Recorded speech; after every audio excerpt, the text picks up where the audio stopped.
The first outbreaks of contagious disease are beginning on the island of Puerto Rico 10 days after Hurricane Maria strafed the U.S. territory with a direct hit, according to the Daily Beast, even as the federal response lags, and President Donald Trump attacks Puerto Rico and its elected officials on Twitter.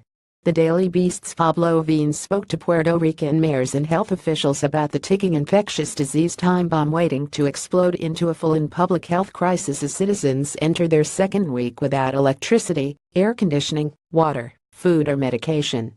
95% of the island is still without electricity more than a week after Hurricane Maria struck, including most hospitals. Only about half of the island's 3.4 million population has drinking water. These two factors, plus unsanitary flood water inundating homes and towns, have created a public health emergency, wrote Vines. Mayor Julia Navarro of Loiza, a city half an hour's drive from San Juan, said residents are showing signs of dengue fever, Zika virus and a runaway epidemic of conjunctivitis that has infected more than 300 people. I'm here because there are still murky waters clogged down my streets and residents have been showing symptoms of Zika, dengue and conjunctivitis virus, she said. If I didn't come here personally, I wouldn't get any help. Victor Ramos, president of the College of Physicians and Surgeons of Puerto Rico, told the Daily Beast that the health crisis is just beginning. We still see communities where flood water is on their driveways and common playground areas, he said, noting the flood water is a combination of rainwater and raw sewage. This has to stop. The second someone comes in contact with flood water, their lives are in danger. The lack of running water means that opportunities for proper hygiene have largely disappeared, Ramos said, leaving the population vulnerable to cholera, hepatitis A and M, meningitis, and salmonella.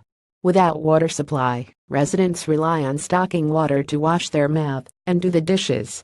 This water is often stored incorrectly, and this gets infected rapidly, he explained. Outside the cities, where information is scarce due to the collapsed communications network, Ramos said the problems will be the most intense in the areas that are the most difficult to access. Puerto Rico's network of hospitals are struggling to keep up with patient demands, but with no water, dwindling food supplies and a scarcity of diesel for generators, most are barely hanging on. The island nation of Haiti was decimated in a 2010 earthquake, but the deaths from cholera in the months that followed outnumbered the lives lost in the quake itself.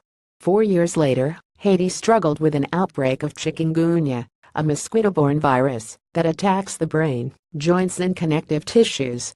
Hospital ship the USNS Comfort left port at the end of this week, 8 days after the hurricane, to begin its trip to the beleaguered island. It is expected to arrive next week, but as Vines noted, for some, it will be too late.